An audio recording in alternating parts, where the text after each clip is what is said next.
Shabbat Shalom. Upon establishing creation in the opening chapters of Bereshit, God created light and darkness, the land, the seas, and the sky, the sun, the moon, and the stars, and so on, until on the sixth day, humanity was created in the divine image. Light and darkness define the day. The sun and the moon determine the years and months, and they all existed before the sixth day. Before the sixth day when humanity was created. Shabbat, however, only has meaning after the creation of the first man and the first woman, who were able to follow the divine example, cease all labor on the seventh day and rests. In this very same story, the seventh day, Shabbat, is the first of God's creations to be blessed.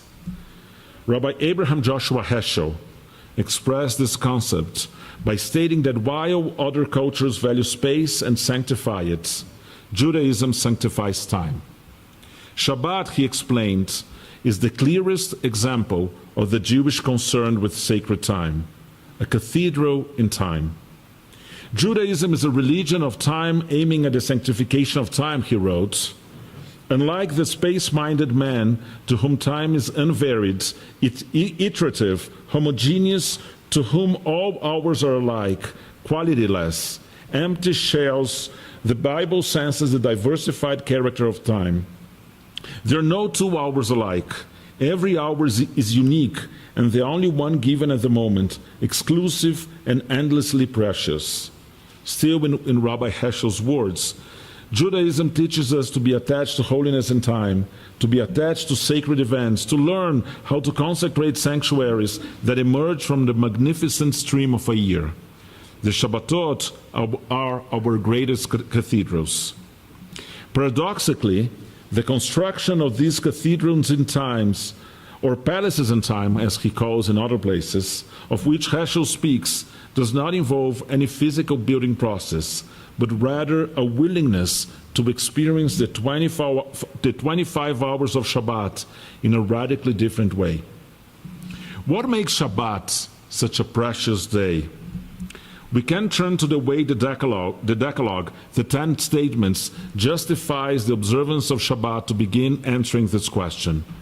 Although Shabbat appears in the 4th commandment in the book of Exodus and in the book of Deuteronomy, the wording differs in each text, as we talked earlier. In Exodus, in this week's Parsha, we are instructed to remember Shabbat and sanctify it. Zachor et Yom HaShabbat lekodsho. Because God completed creation on the 7th day, rested and blessed it. Implicit in the explanation that our day of rest is linked to divine rest is the idea that humanity, created in God's image, should strive, where possible, to follow divine example in shaping its own behavior. In Deuteronomy, the text instructs us to observe Shabbat and sanctify it, because we were once servants in the land of Egypt, and God brought us out with a strong hand and an outstretched arm. In this formulation, it is our freedom that grants us the ability to celebrate Shabbat autonomously. On Shabbat, then, we celebrate both our humanity and our freedom. It is a day in which the emphasis is placed on who we are rather than what we produce.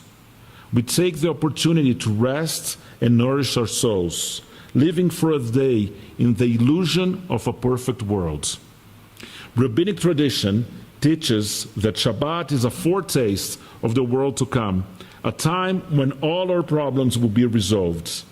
This is why walking on Shabbat may take on a different pace, and conversations may follow a different rhythm, one in which we truly listen to each other as though we had all the time in the world for that person. The Shabbat liturgy reflects these perspectives. On Friday evening, the additional Kabbalat Shabbat service precedes Arvit, the traditional evening prayer. Developed by the mystics in the 16th century Tzfat, the Kabbalat Shabbat liturgy is composed of psalms and piyutim, which are liturgical poems that reference the 6 days of creation, leading to the rest of Shabbat. Lechadodi, one of our most well-known piyutim, can be interpreted on many levels as is typical of mystical literature. On its most concrete level, it is a love poem to Shabbat, treated as a bride, whom we welcome with affection and devotion. The verb used in the fourth commandment to sanctify Shabbat, lekadesh, is the same as the one used when a groom consecrates a bride in marriage, giving rise to this analogy with a wedding. A midrash tells that during creation, each day of the week was paired with its partner. So Sunday with Monday, Tuesday with Wednesday, Thursday with Friday, but Shabbat was left alone. When Shabbat complained to God, it was given the people of Israel as its partner. This is why we are instructed to sanctify or to marry Shabbat each week. Elsewhere in the service, such as in the Amidah, we remove the sections in which we make requests of God, aligning with the view that Shabbat is a day when we live in a perfect world, one in which we have nothing left to ask for. Another midrash already recognized the challenge this presents and instead suggests that we live as if the world were perfect and all our work was complete. While it may not be possible to fix all the world's problems in 6 days, Shabbat at least offers us inspiration, allowing us to experience for a few hours a world without problems. When Shabbat ends, we return to the rhythm of the week, motivated by the alternative reality we have glimpsed. As Shabbat draws to a close, we bid it farewell through the Havdalah ritual, seeking comfort in its light, its wine, and its delightful aromas. The 6 days of creation are a necessity of our physical world. Without them, Shabbat would not be possible. But Jewish tradition has long sought to bring elements of Shabbat into the rest of the week, sanctifying our experiences at every moment.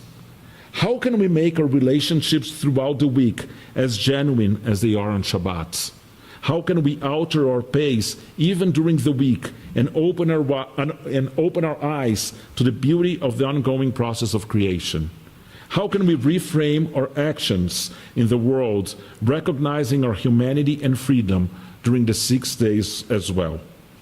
The liturgical poet Marcia Falk reflected on the search for balance between the demands of the week and the rest of Shabbat in her poem for Havdalah. Let us distinguish parts within the whole and bless their differences. Like the Shabbat and the 6 days of creation, may our lives be made whole through relation. As rest makes the Shabbat precious, may your work give meaning to the week. Let us separate the Shabbat from other days of the week, seeking holiness in each. May these be our constant efforts, the pursuit of holiness in all moments of our lives. Shabbat has the potential to be a great catalyst in this quest, if we really allow ourselves to fully embrace these 25 hours in which we are matters far more than what we do. Shabbat Shalom.